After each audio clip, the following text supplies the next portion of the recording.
미국 도시 내슈빌의 여느 때와 같은 저녁. 베트남전 한국인 참전용사의 다리가 노란색과 파란색의 불빛이 함께 어우러져 고고한 빛을 뽐냅니다. 내슈빌 시민은 이 눈부신 광경을 찍어 올리면서 우크라이나 국기색을 표현한 한국인 참전용사 다리의 아름다운 모습이 보이시는지요? 한국 의용군의 지원을 한국 정부가 허락해줬으면 좋겠습니다. 라는 트윗을 올렸고, 이 사진은 일파만파 번져나가 현재 해외 인터넷상에서는 한국 의용군의 허가를 촉구하는 운동으로까지 퍼지고 있어 난리라고 합니다. 왜 이런 일이 벌어졌는지 지금부터 자세히 알아보도록 하겠습니다. 최근 우크라이나 대통령은 러시아 침공에 맞서 싸울 의용군의 참여를 전 세계에 호소했습니다. 우크라이나의 진심이 통한 걸까요? 우크라이나 대사관에서는 참전 의사를 밝히는 한국인들의 문의가 잇따르고 있고, 심지어 유튜버 이근 대위는 우크라이나에 입국했다는 소식을 밝히기도 했습니다. 이 소식은 한국을 넘어 해외 커뮤니티와 트위터에까지 전해졌고, 그들은 한국인의 용기와 평화를 수호하려는 마음가짐에 감동했습니다. 내 한국인 친구가 지금 무엇을 하고 있는지 궁금해. 그는 대부분의 한국 남자들처럼 군대에서 훈련을 받았고 항상 북한과 싸울 준비가 되어 있다고 말했어. 그는 전쟁이 시작되면 무엇을 해야 하는지 정확히 아는 사람이야. 그는 이 사람처럼 이미 우크라이나에 있을지도 모르겠네. 제발 우크라이나에서 한국군에게 도움을 요청할 수 있었으면. 우크라이나 대사관 또한 희망자가 대사관에 연락하면 입대 가능 여부를 확인한 뒤 자격을 충족하면 입대와 관련한 절차를 안내하고 있다라고 밝히며 환영의 뜻을 밝혔습니다. 이렇게 해외 국민과 우크라이나 정부는 한국 젊은이들의 의용군 지원 의사에 무척 기뻐하고 대한민국에서 지원을 허가해주길 바라는 입장입니다.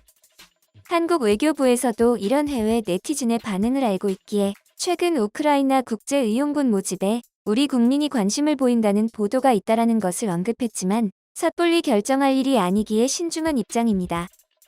하지만 한국군의 강한 군사력과 과거 업적을 알고 있는 해외 네티즌들과 우크라이나인들은 한국의 지원이 간절했습니다. 그리고 단순히 인터넷상의 논의에서 끝나는 것이 아니라 실질적인 행동을 보여줘야겠다고 결심했죠. 최근 미국 내슈빌 시는 우크라이나인들에게 이메일을 통해 문의를 받았다고 하는데요. 한국인 참전용사 다리의 불빛을 우크라이나 국기 색깔로 밝혀줄 수 있냐는 요청이었습니다. 내슈빌은 미국 테네시주 중부에 위치한 도시로 컨트리 음악의 도시로도 유명합니다. 그리고 이 내슈빌에는 베트남전에서 미군을 도와 열심히 싸워준 한국인 참전 용사들의 넋을 기리는 유명한 다리 하나가 있습니다.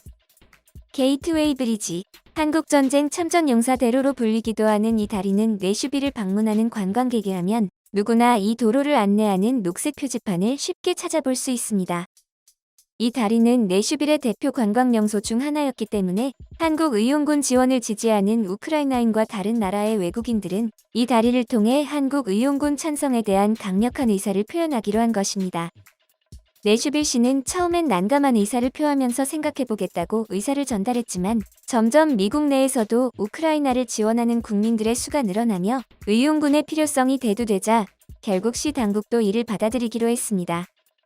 내슈빌 시민들 또한 트위터에 우크라이나 국기와 같은 색깔로 밝힌 한국 참전 용사대로 사진을 올리면서 한국 의용군 허가 찬성 운동에 적극적으로 참여하기 시작했습니다.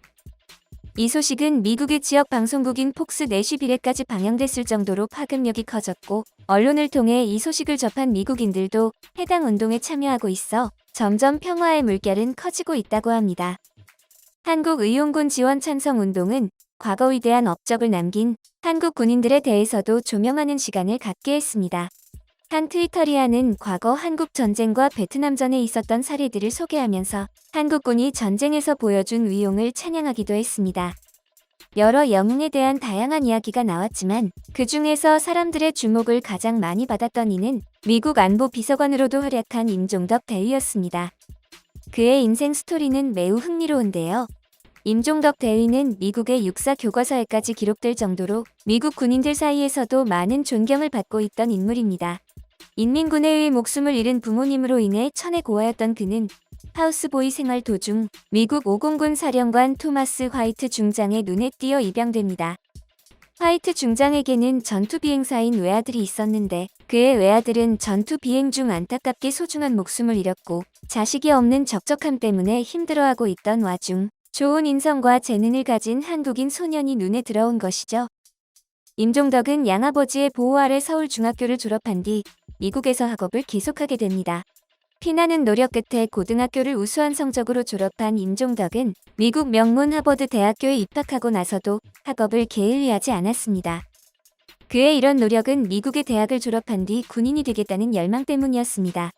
북한군의 손에 쓰러진 부모님의 복수를 다짐하며 공산당 타도를 외치는 군인을 어린 시절부터 꿈꿔왔습니다.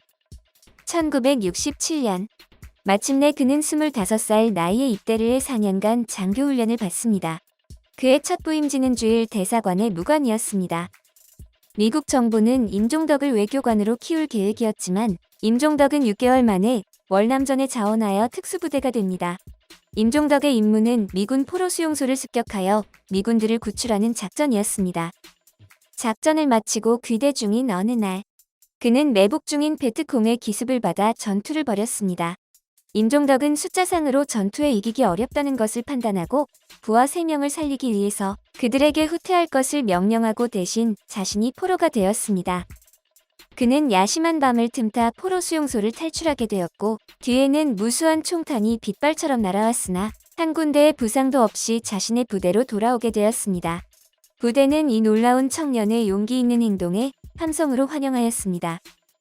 특히 월맹군 지역의 포로 수용소 위치와 주요 부대의 배치 내용도 알고 온 덕분에 국방성으로부터 정식 그린베레 대원으로 임명받았습니다. 그린베레란 미합 중국 육군 특전사의 별명을 뜻하는 말인데요. 그린베레는 화기, 폭파 의무, 통신, 정보 작전 등 군사주특기에 정통한 전문 전투 요원으로만 구성되기 때문에 군 장교라고 해도 아무나 쉽게 될 수 있는 것은 아니었습니다. 백인도 쉽게 오를 수 없는 자리를 한국계 청년이 임명받는다는 것은 무척 이례적인 일이었습니다. 그린베레로서 활약하기를 몇 개월, 임종덕은 또다시 두 번째 포로가 되어 월맹의 최북단 수용소로 이송됐습니다. 포로 생활을 하며 탈출을 노리고 있던 임종덕 대위는 군인들의 목숨을 가지고 노는 노름판에 끼게 됐는데요. 수용소의 고위 관리자들은 무료한 하루를 러시안 룰렛 노름을 통해 자극적인 재미를 채워나가고 있었습니다. 권총을 자신의 머리에 대고 발사한 뒤 실탄이 없으면 살고 있으면 그 자리에서 유명을 달리하는 잔인한 게임이었습니다. 베트남 경호원의 명령으로 방아쇠를 당긴 임종덕은 다행히 총소리가 나지 않고 살 수 있었습니다. 그는 자신의 목숨을 가지고 노는 베트콩들을 용서할 수 없었고 지난번과 같은 상황이 또 발생하면 4초 안에 현장에서 그들을 무력화시키고 도망칠 계획을 세웠습니다. 4초 계획이란 1초에 한 명씩 상대한 다음 100m 정도 떨어진 메콩강에 뛰어드는 계획이었습니다. 임종덕의 예상대로 한 달이 지난 어느 날 그들에게 다시 불려갔습니다. 장교 한 명은 지난번과 같이 임종덕에게 권총을 건넸습니다. 임종덕은 총을 자신의 머리에 겨누는 척하다 상대방에게 방아쇠를 당겼습니다. 총소리와 함께 상대방이 고꾸라지자 임종덕은 나머지 군인들도 빠른 속도로 격파한 다음 강으로 뛰어들었습니다. 강물로 뛰어든 임종덕은 특수전 훈련 때 배운 대로 그 물속 그 위치에서 10분을 있었습니다. 잠깐씩 숨을 쉬기 위해 수면에 올라와 보니 월맹군들은 멀리 200m쯤 떨어진 강물에 사격하고 있었습니다. 그들은 임종덕이 가만히 있을 거라 생각지 못하고 200m 이상 도망갔다고 착각한 것이었습니다. 그 이후 그는 악어와 5m 이상 되는 물뱀들 사이에서 생존하여 강을 벗어나 밀림 속으로 숨어들었습니다. 그렇게 밀림 속에서 벗어날 기회를 노리던 어느 날 미군 헬리콥터 소리가 아주 가까이에서 들려와 임종덕 대위는 자신을 알리기 위해 강가 백사장으로 뛰어나가 헬리콥터를 향해 미친 듯이 손을 흔들었습니다. 미군 헬리콥터 조종사는 그를 월남군 패잔병으로 판단하여 백사장에 비상착륙을 감행했습니다. 임종덕은 헬리콥터에 타자마자 실신하여 공군병원으로 이송되었으며 의식이 회복되자 자신이 미군 그린베레임을 밝혔습니다. 당시 월남전에는 8명의 미군이 포로 수용소에서 탈출에 성공했는데 그중 임종덕 대위가 제1호 탈출이었습니다. 그는 백악관으로부터 은성 무공훈장을 수여받았으며 1계급 특진을 합니다. 부하 3명을 살리기 위해 자신이 직접 포로가 되었다는 것이 결정적인 요인이었습니다. 그는 5년 후 다시 백악관에 방문했고 대통령의 안보 비서관으로 임명받아 미 국무장관 키신저와 함께 외교활동을 하게 됩니다. 그의 일화는 로버트 드니로 주연의 디어 헌터를 통해 영화화되었고, 영화에 감명받아 실존 인물을 찾아보던 미국인들이 실화의 주인공이 한국인이라는 사실을 알고 무척 놀랐다고 합니다.